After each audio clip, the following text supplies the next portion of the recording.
Hello, my name is Dr. Tom Bennett. I'm with the Battleship New Jersey and the Kane University Oral History Project. Today is March 30th, the year is 2007, and I'm aboard the Battleship New Jersey, which is berthed in Camden, New Jersey. And I'm talking with Mr. August F. Cantfil of Bethesda, Maryland. And Mr. Cantfil entered the Navy in 1942 and served until 1946. He entered as a seaman second class and left as a lieutenant with a specialty as an aerologist, sometimes known as a meteorologist. He served aboard the USS Chandeleur, Yes. Chandeleur, with some special information on the Typhoon Cobra, December 1944. Mr. Cantfil, thank you for talking with us today. You're welcome. Well, let's start off the conversation and talk to us. How'd you get involved with the Navy, 1942? Well, on Pearl Harbor Day, I was a senior in college, and I can still recall on Pearl Harbor Day attending a hockey game in New York City in Madison Square Garden. And during the intermission between two periods, the announcement was made that the Japs had bombed Pearl Harbor. And I also recall that very few people who were attending that hockey game had any idea where Pearl Harbor was. And I can't say that I even recall myself that I knew it was in Hawaii. Now, I was a senior in college, and shortly after Pearl Harbor, many of my friends were enlisting in the service. To help pay my way through college, I was an assistant to the head of the economics department. And I was inclined finally to go downtown meaning Hempstead, New York, where I was born and bred and where the college was located. And I was inclined to go down to the local recruitment office and enlist in the Army. Not long after Pearl Harbor Day, it seemed to be the thing to do. Since I was an assistant, however, to the head of the economics department at college, I had to inform him that I would be not coming in the following day because I was going to enlist in the Army.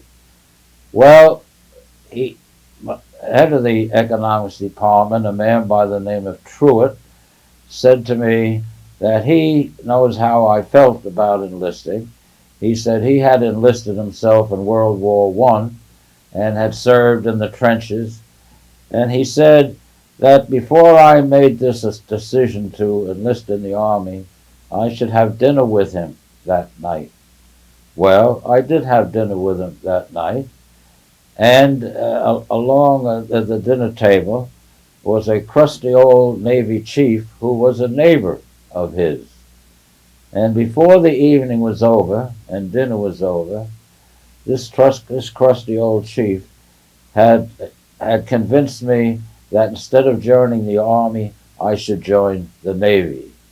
And so the next day, instead of enlisting in the Army, I traveled down to Floyd Bennett Field, which was a Navy air station on Long Island, and enlisted in the Navy, or tried to enlist in the Navy.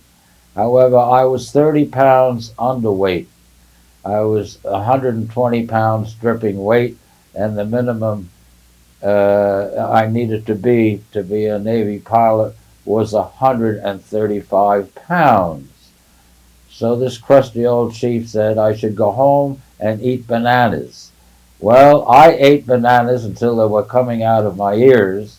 Went back a month later. It is now January, towards the end of January 42, and I tipped the scale at exactly 135 pounds. And so I enlisted then and there in the Navy's program to become a pilot. Now, for the historical record, sir, what college were you attending? I attended Hofstra College. And when that announcement was made during the game, What was the reaction of the audience? Well, the audience, they had a little reaction. We each sort of looked to each other, and they generally asked the question, where is Pearl Harbor? And very few people seemed to know where Pearl Harbor was. As I said, I don't recall that I even remembered where it was at that date. And then the hockey game resumed, and nobody left because of that announcement. They went back cheering for the New York team. And only on the way home, I traveled incidentally into New York City from my hometown out in Hempstead on the bus. That was the cheapest way to go. And only on the way home did it start to dawn on me that this could be serious, because the bus was stopped on my way back home by the police.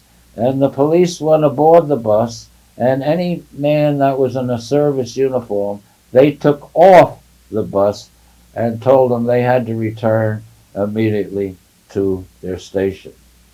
And then, of course, after the evening news, it made it quite clear to everybody that Pearl Harbor was in Hawaii, not some distant place else in the Pacific. Now, you enlist in the Navy and continue on with your story at that point. What happens next? Well, now I was ready to go on active duty then and there. This is now January 1942. But again, this crusty old chief, who was my mentor's neighbor, he said, I know you're a senior in college, and he said, I think it would be foolish of you to go on active duty now. He said, why don't you wait until you graduate, he said, before you go on active duty. Well, I was anxious to go. I really didn't care at that point about the degree. And I had said, no, I'm ready to go. He said to me, it's going to be a long war.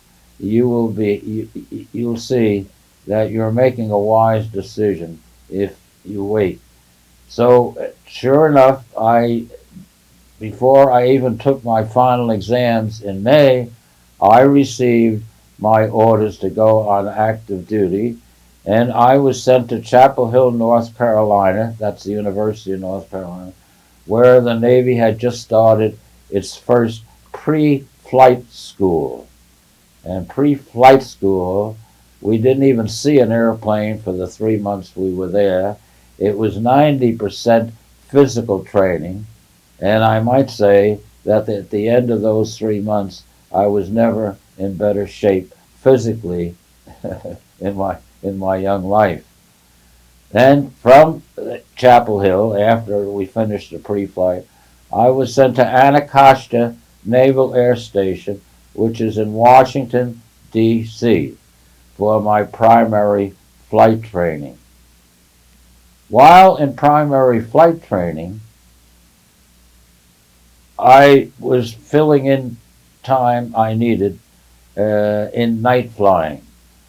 I had soloed after 8 hours of training, and then I went through the 2 or 3 other phases in the flight training, primary training. And I was sent up to get some experience in night flying. And I went up as a solo, night flying, and unfortunately, a dense fog came in, and I could not find myself back to the field. Now, they knew I was up there, and so they got out a large searchlight, put it at the end of the runway, hopeful that I would see that. Well, I did after flying around some time. Well, I was able to see the end of the runway because they put this large searchlight on it. However, now, I'm still a couple of 100 feet up in the air, but I came down to land, but now I'm landing at the other end of the runway. Again, I have lost sight of the runway, but I thought I was flying a straight path. But it turns out that just before I landed, instead of landing on the runway, I was landing on the line of planes that were lined up on the tarmac. And so not only did I destroy my own plane, I destroyed several others in that swoop. Well, now, they rushed me at that time to the Bethesda Navy Hospital because I was bleeding like a pig, and the glass from my goggles as I crashed all went into my eyes. And so they rushed me out to Bethesda Navy Hospital, which had only recently opened at that time. And so I was one of their early patients. Well, the net result of that then, after I got out of the hospital, I could not pass the flight physical. I had trouble with the sight. In other words, I could not pass the eye physical. Now then, they didn't quite know what to do with me. And so the captain of the base asked me if I would want to be an instructor to the aviation cadets at that base. In other words, after I got out of the hospital, I wasn't allowed to fly, but since I had finished the ground school, they put me, and I had received very good grades, A's in just about everything, and so they made an instructor out of me, for want of something to do, because they weren't just going to sit around to wait to see if I'd ever pass the eye exam. So the captain of the base asked me, he said, I know you don't want to be an instructor, you want to be a pilot, but you can't pass the flight physical. He said, I need an instructor here at school. And he said, if you would like to be an instructor, I will recommend you for a commission. And I'll also say that which a commanding officer could do, that I can use you here in my base as an instructor. Now then, I said, all right. I didn't want to go back home. After all, the war had just begun, and I had no intention of going back home. And so I said, all right, I'll have to think about it. I'll do that. So on the same day, they gave me a medical discharge and then also a commission as an ensign in the Navy. Now, however, as the CEO of Anacostia wanted, that didn't turn out. In other words, the Navy had another idea. The Navy decided to send me to the postgraduate school at Annapolis, Maryland, to study weather and to become an aerologist. And so that's how I spent my next year in the Navy. I spent it at Annapolis, Maryland, at the Navy postgraduate school, learning how to be a weatherman. And then that was from spring 43 to spring of 44. That was the year. When I finished my aerology studies, my first duty was to go to the Norfolk Naval Air Station in Virginia, and that would be my first experience in forecasting the weather.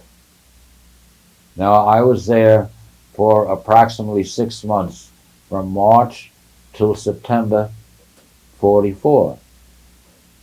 Now then, there is where I met a man I had great respect for. His name was Tony Danis, D-A-N-I-S.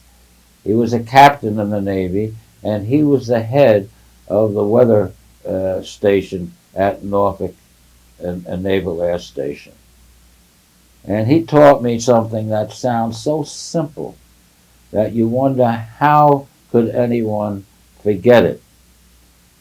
But one morning I had the duty, which meant I had to make the forecast, and it was still dark out because it was early in the morning.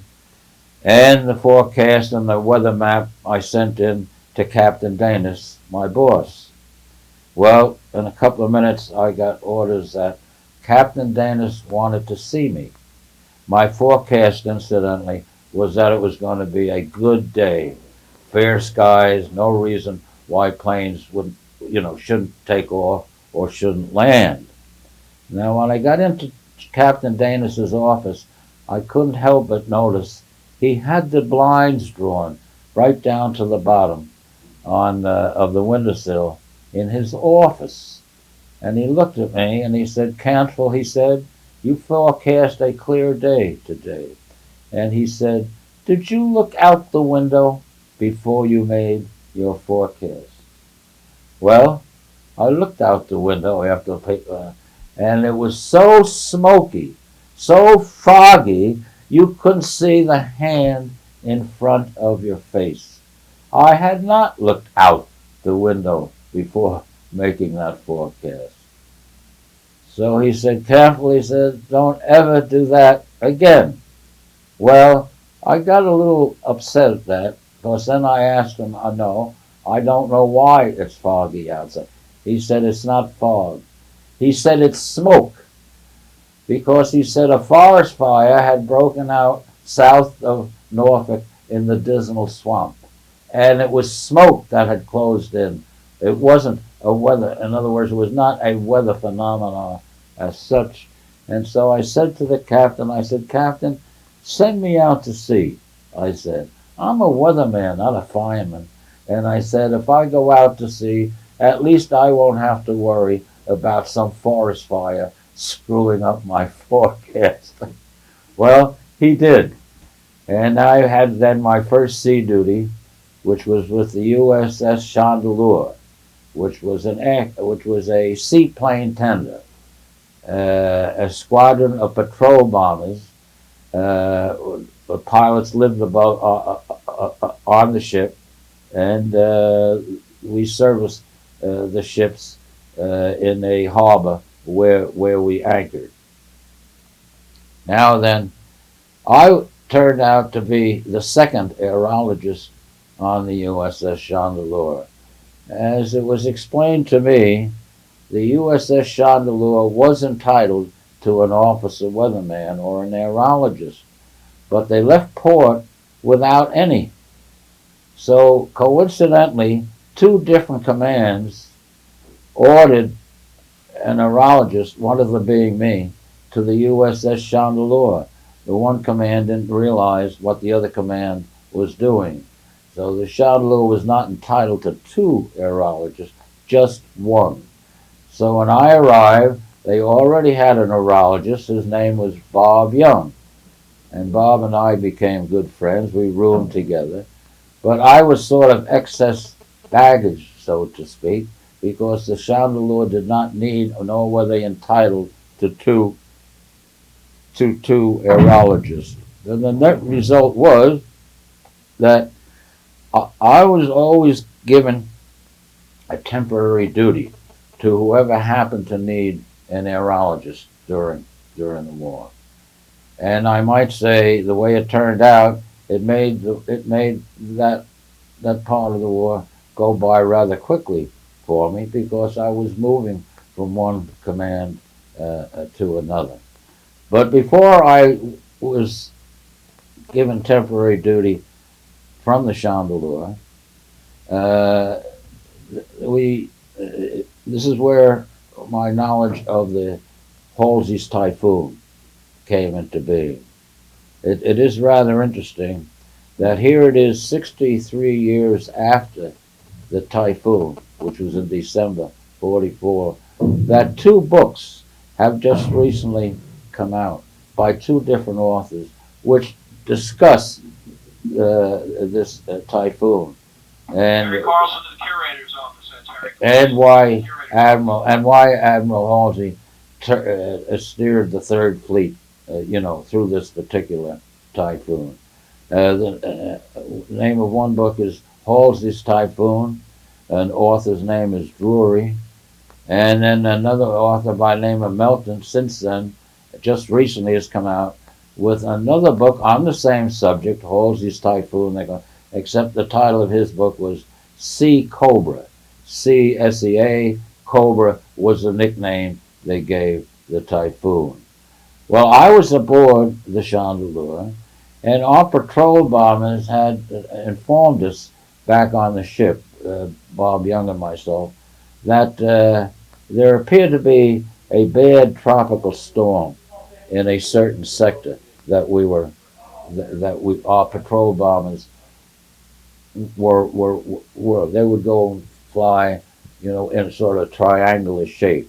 The primary mission of the patrol bombers, the squadron that we serviced, was to look for Japanese submarines, Japanese shipping, etc., etc.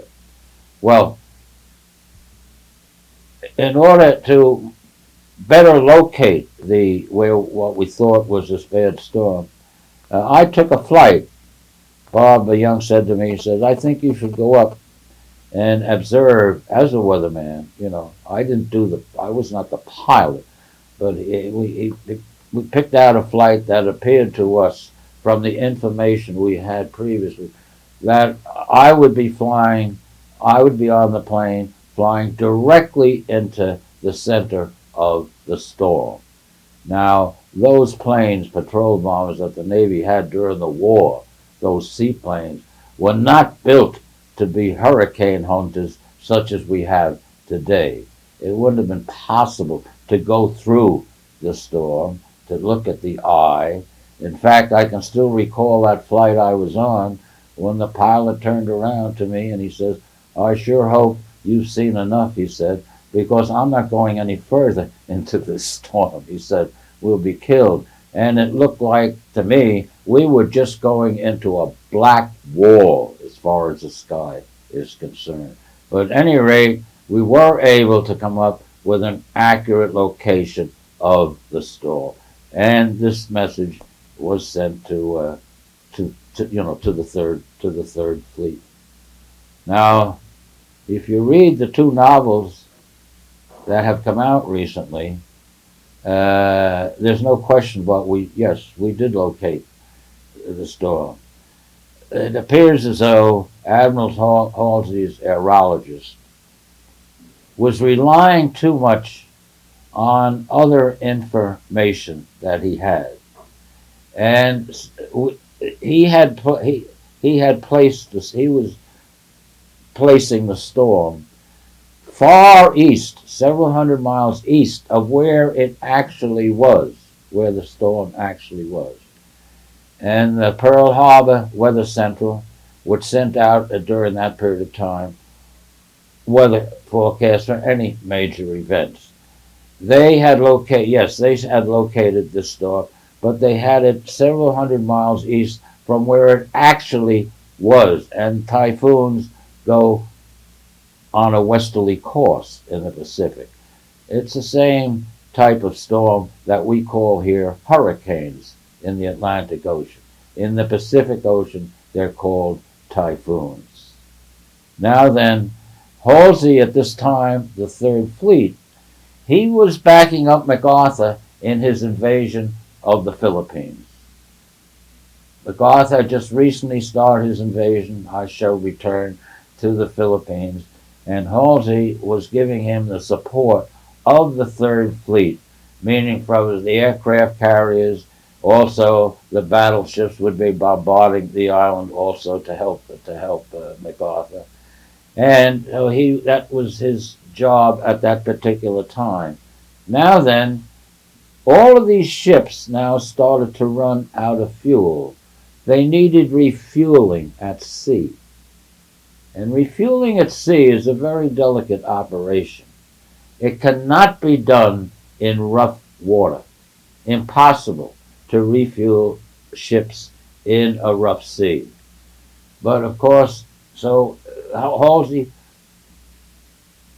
sent the message to MacArthur explaining that he has to leave the site momentarily for a couple of days while his fleet moves to the east away from Japanese planes, etc., in order to refuel the ships.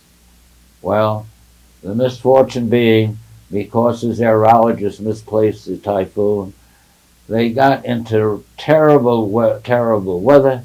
The Third Fleet, 3 destroyers were sunk because they were out of fuel, they couldn't refuel, and they were listing as much as 70-75%. They were actually picking up water in their stacks.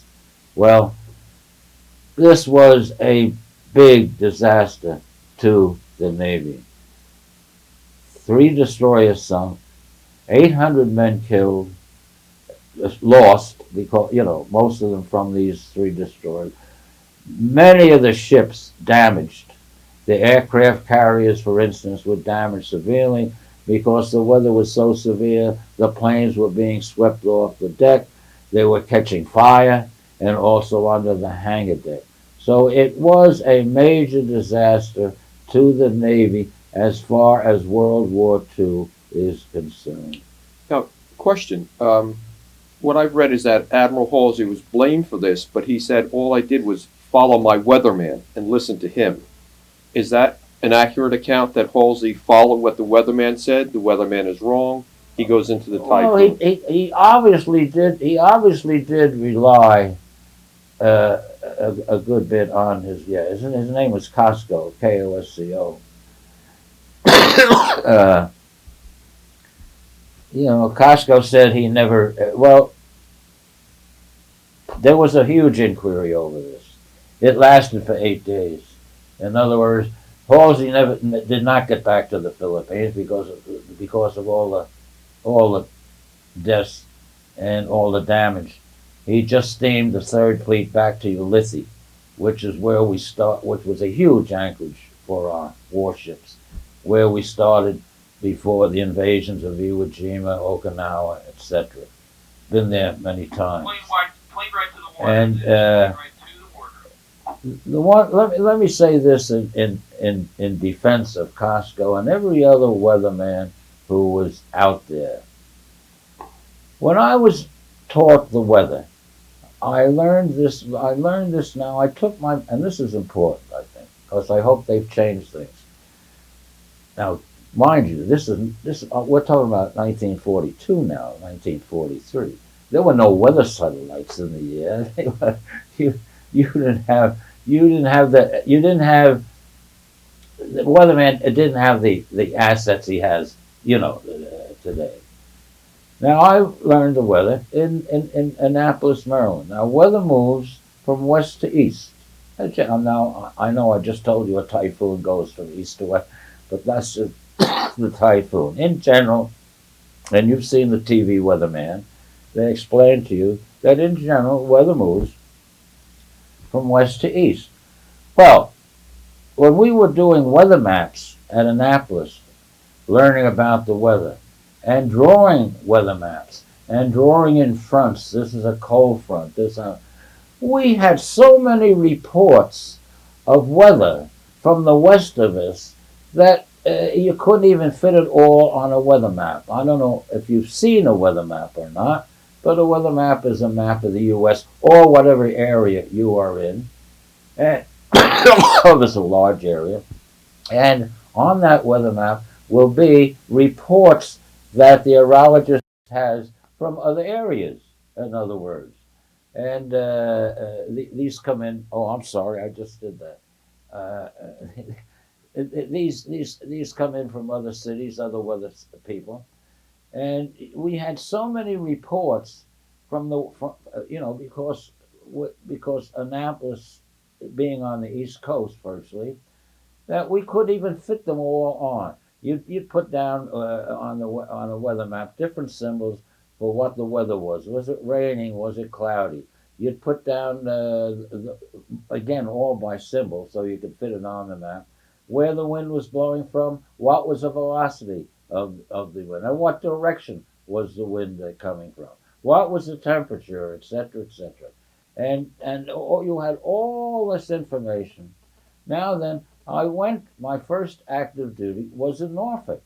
Well, again, Norfolk, again being on the East Coast, and the weather moving from west to east, again, I had more reports from different cities, etc., that I could even fit on the map, and it certainly did assist you in making a forecast. Now then, Now then, they send you out to the Western Pacific, where you have virtually no weather reports coming to you. Who was in the Western Pacific? The Japanese, the Chinese, the Russians. Yes, the weather was going through them before it hit the Pacific Ocean. All right. Well, you couldn't make head or tail out of a few weather reports that they sent because everything was encoded. And Now, Liberty call. Liberty for sections 1 and 3. Liberty to expire on board 0800 tomorrow. Now, Liberty call. there was a great sparsity of weather reports. And really, what you ended up doing, I refer to it this way, as forecasting by your pants, really. Just you hear the pilots forecast, flying by their pants. And this is really what you were doing. What you had to do was you had to rely pretty much on what you could see. It comes back to Admiral Davis, who told me, "Hey, look out the window before you make your forecast." And frequently, that's about all you can do when you're out there. In other words, when I say look out there, I mean look at the instruments. Is your barometer dropping? What direction is the wind coming from? Where are the clouds? What sort of a sea, do you have? So would you say that for the weather officer, for Admiral Halsey, that when he made the call and made a wrong call, was he at fault, or was that just a result of the ability of aerologists at the time, and that the Well, ability was lacking? I would say most of us were lacking, and in fact, Admiral Nimitz, who was chief of the Pacific Fleet at that time, he was Admiral Halsey's boss. He's the one who immediately convened the Board of Inquiry to look into this, which he did, and they made their findings, and then passed them on to Admiral Nimitz, who in turn had to pass them on to Admiral King, and and one of the findings that Nimitz made, obviously, or concluded, was that there is quite a paucity of weather reports out there. That you really you have a tough that you really have a tough time making any sort of long range forecast, let alone even short term forecast. But also, he pointed out that it appeared as though Costco, Halsey's was depending too much on the report he was getting from Pearl Harbor. Now, the furthest most weather central we had at this time, now we're going back to, December 44, was Pearl Harbor. They had a weather central there. And so that's where Nimitz had his headquarters until he moved it to Guam. But at this point, he was still operating out of Pearl Harbor. And they had weather centrals there. And they would give their reports on any that went to the Third Fleet. And as I said, they had this typhoon well to the east of where it actually was, where it actually turned out to be. And apparently, Costco was relying a little too heavily on that forecast. What happens to Costco? Well, yeah, he did fine. He retired as a captain. And in fact, in the 1960s, after he retired, he wrote his own book on the typhoons. And then, as I said, it wasn't the first time. Yes, it was the first time. But then in June of '45, again, Halsey steered and Costco, his aerologist, steered the Third Fleet again right smack through the middle of a typhoon during the after the Okinawa invasion. And who steered him in that direction? Was it his weather forecaster again? Well, Costco was still Halsey's aerologist when they went through the second one, and you can interpret, things as you want, but I think it's quite clear that he actually did not have a very clear notion of what was going on. Was that the weather forecast, or or was that Halsey didn't have a clear notion? Well, say the weather forecaster. However, another point Nimitz made in his findings, which I think is very true, any Navy man will tell you this, that the command is responsible for the ships. In other words, if you're a CO of a destroyer, you're responsible. In other words, in the Navy, you not only have responsibilities, but you do have the authority to go with it. And many of the ships in the Third Fleet, the captains were convinced that Halsey didn't know what he was doing, because they could see very well that there was a typhoon out there. Was this the first or second typhoon? Both of them. Both. Yeah. So why does Halsey therefore not get any serious reprimand, reduction, removal? Was that because of Nimitz was above him and yes, his mentor? In other words, you have to keep in mind that if there was anyone in the Navy during World War II who was idolized and who was thought so highly of, it was Halsey.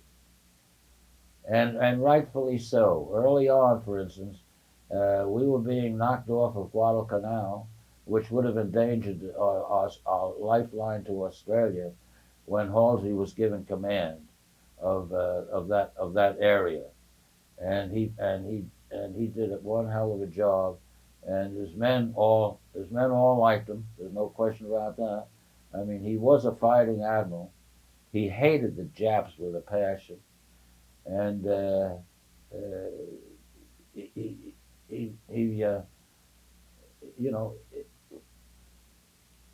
Nimitz did temper down the findings about the first typhoon, which I might say was more disastrous because they didn't have the loss of life in the second typhoon. They did lose some men, but not 900.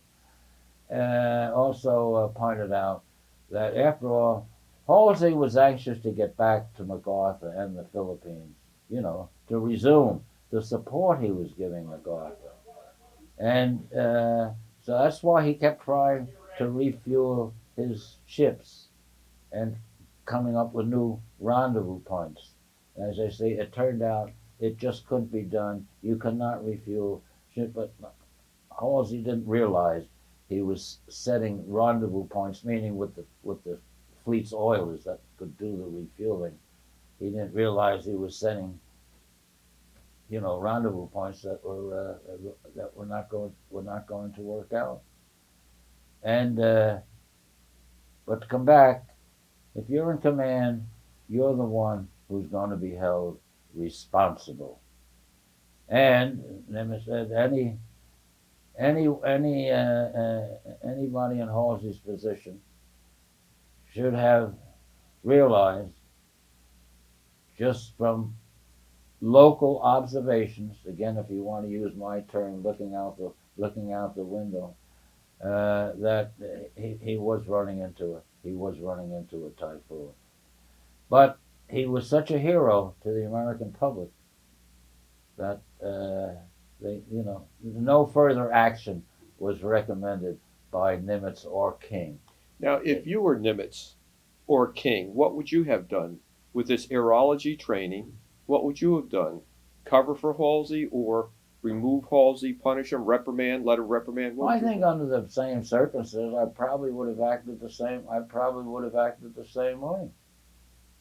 I don't take issue with what Nimitz said. These two books you're reading right now that you've read on Halsey and the typhoons. Yes. What position do they take very quickly? Well, I can't say that they're significantly different. They both, books are similar. One, I think, is a little more scholarly because it was written by an historian and a professor. And that's the one that just came out. The earlier one was by a man by the name of Drury with the assistance of someone who did some research. And I found a few errors in the Drury book. I've met Drury, by the way, and he's going to speak here tomorrow. Right, Tom? And tonight. I think he's going to speak both days. Oh, all right. And I say he, but they both. Well, let's put it this way. Neither one of them, neither one of the authors are too kind to Costco. I'm just surprised that Costco kept his job with Halsey, even though he made two bad predictions, that he wasn't replaced, and then he stays in the Navy and retires as a captain. That's quite an honorable rank. Yes, it is, and I don't understand that. I might say. It seems sort of odd to me. Now, the first time I had to, now that do that business which I did, like, flying that patrol bomber, I wasn't forecast. I don't get credit for any sort of a forecast. That was an observation. In other words, what we were trying to do was simply locate the typhoon. Not we didn't forecast where it was going to be 24 hours, from now. But right after I took that flight, I had the first of my temporary assignments, and it was with being on the staff of Admiral Allen E. Smith, who was a head of a task force, a head of a division of cruisers, who would steam from Ulithi to Iwo Jima prior to the invasion. We made several trips prior to bombard Iwo Jima to try to soften up, the defenses, etc., etc. Now, Admiral Smith had just fired his aerologist, probably as a result of the typhoon, to be honest with you, because all task force commanders were entitled to an aerologist. Aircraft carriers were entitled to an aerologist. And I was told that he had just fired his aerologist and that I was going to be in a tough spot. Well, they flew me to Ulithi, where the fleet was anchored, and I reported to the admiral, and I'll never forget this. He was reading a Life magazine in his quarters when I reported to him, and he never once looked up at me.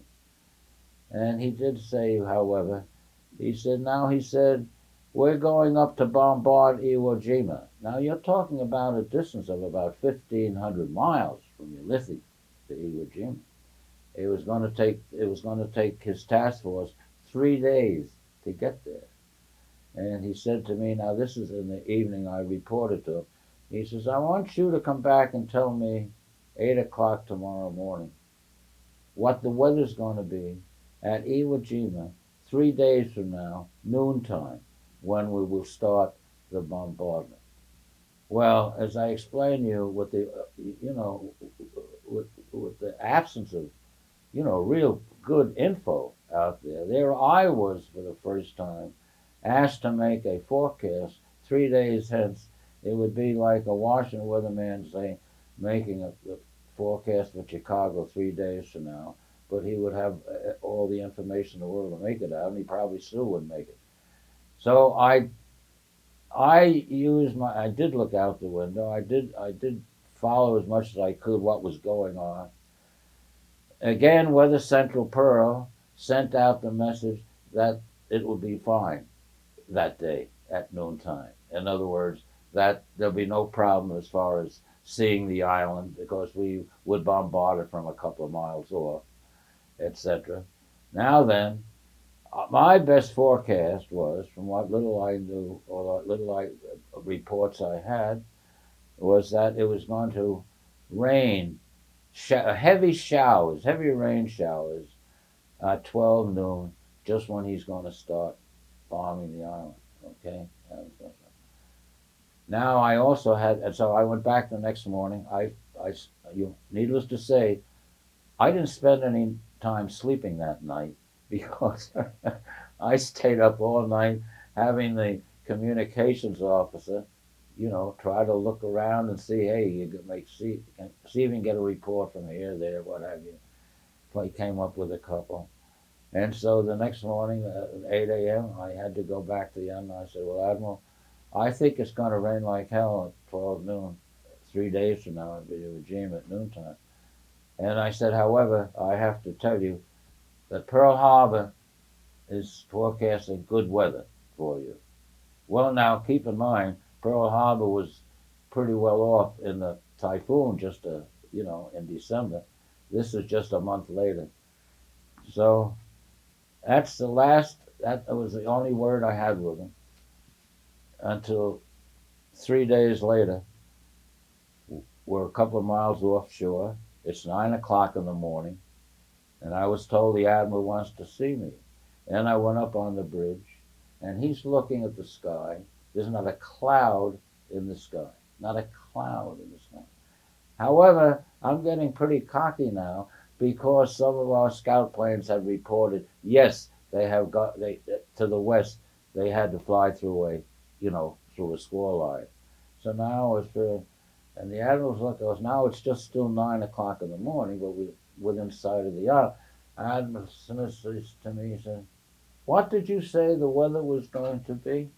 I said it was going to rain. I said, cats and dogs. I said, noontime. So he said, look, I said, I see what you're pointing at, Admiral. I said, however, you didn't ask me what the weather was going to be at 9 o'clock in the morning. You wanted to know what the weather was going to be at noon. It was kind of flippant of me to talk to an admiral like that, but I was getting really cocky now about it.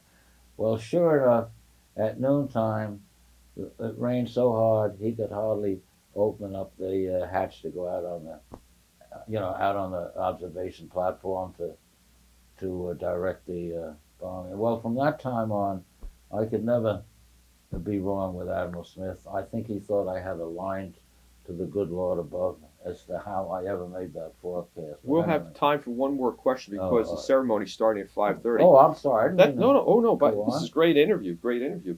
One question I have: it seems like the line officers, your Halseys, this admiral you served for, they didn't really quite understand that the hardness, the complexity of making a long-range weather forecast. They just, typical military, if I may say, give an order and expect the order to be carried out, when in effect the order may not be able to be carried out because you didn't have the ability to. Yes, to a point, I think you are correct. On the other hand, they were conscious of the fact, too, that there was, that this was not an easy thing to forecast out in that part of the Pacific. It's a big ocean, covers millions of miles. And our coverage on it was, at that time, was virtually nil.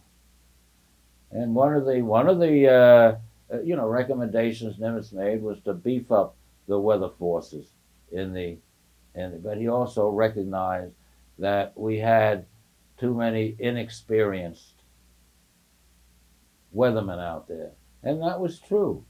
What experience did I have? I had 3 months' experience in Norfolk, but again, with all the information I needed to make a forecast, right? Now then, I'm only out in the Pacific for 2 months when I was assigned to Admiral Smith's staff, and I was on my own. And then it dawned on me, wow, this is not going to be an easy job. So, if I rattled on too long, I'm This sorry. has been great. This is a very important part of military history of World War II. I've always been interested in the Admiral Halsey situation with the two typhoons, and this is important in the history of science and technology and warfare. How Halsey could have lost more of his fleet in those typhoons and so on like that. Could have destroyed a large part of the fleet. Well, sir,